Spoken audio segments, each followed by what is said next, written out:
театрын тэр болонд нэг мушак байдаг байхгүй. Тэрийг зохиж үзмээр санал зохиол. Тэгэл энэгээр яа гэм бол анх би ерөөс бокс спорт гэж ирсэн мэддэггүй байсан юм аа.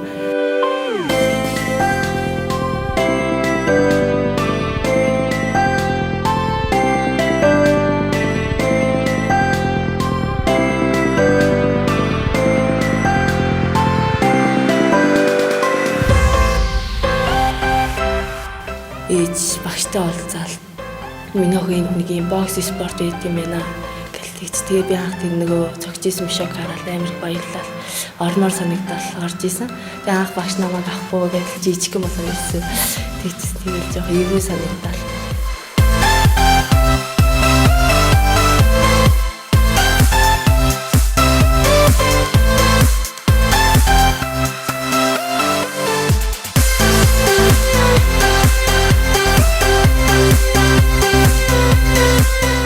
Бокс спорт толгоонд юм тоолцдог хүмүүс амар тэгж хоолдог гэсэн. Тэгээ юм ихнээс нь төгсөлийн хардлага ингэж явж байгаа.